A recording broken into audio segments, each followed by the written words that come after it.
Kamusta na kayo ngayon? Ay, nakakakita ko na kayo. Dati hindi nyo ako nakikita? Hindi, kanina. Hindi, pero ngayon nakikita nyo na ako. Malinaw na, hindi lang. Isang tanong lang po, matagal ko na itong alam. Ako po ba'y magandang lalaki? Oo. Nakakakita na po si nanay. Dalawang tenga po, mahina pandinig nyo. Anong pangalan nyo? Ernesto Torres. Hindi na po si Tatay Bingi, palakpakan natin ang Diyos! So hindi siya makapagsalita ng maayos. Ngayon mo, Jesus. Oh, nasalita. Ngayon mo, Jesus. Tita. Oh. Oh, takbo. Ganado na.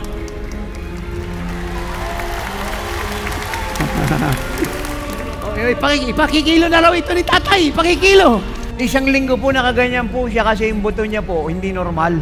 Ito po'y tikwas, siya po'y nakaganon. Ngayon, pumunta kayo sa oras ng himala, tinanggal mo ito, yung kanya pong leg, diretso na. Gano'n naman yung leg mo. Ulo, baba. Kabila. Wala lang sakit. Amen! Hallelujah! Hallelujah! Tuloy-tuloy ang mga patotoo.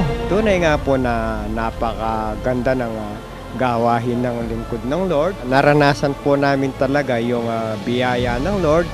Andyan po yung kapayapaan, kagalakan na nagmumula nga po sa Diyos. Grabe talaga ang pagtrabaho ng Panginoon dito sa ministry ito. Spirit, soul, in body, nagtrabaho siya na nag-bliss eh. Talagang yung miracle ng Lord, kitang-kita talaga ng mata ko. Nakita ko talaga sa kanya yung kapangyarihan na binigay ng Panginoon. Talagang na-feel ko yung Holy Spirit niya na matagal kong inasam-asam sa pagmiministro ko na hindi ko pa nararanasan noon. Ngayon, naranasan ko uli.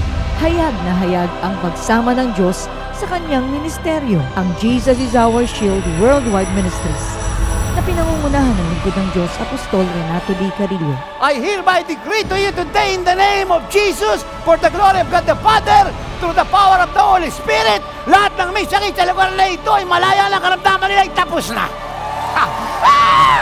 Hallelujah! Tapos na! May himala sa oras ng himala! Sa lahat ng mga kababayan naming taga Nueva Ecija at Karatig Bayan, ito na ang panahon ng Diyos para sa inyo. Halina't dumalo sa gaganaping oras ng Himala Miracle After Miracle Explosion na may temang The Season of God sa July 22 and 23, 2015 from 2 to 7 p.m. sa Nueva Ecija Convention Center, Malayan City, Nueva Ecija.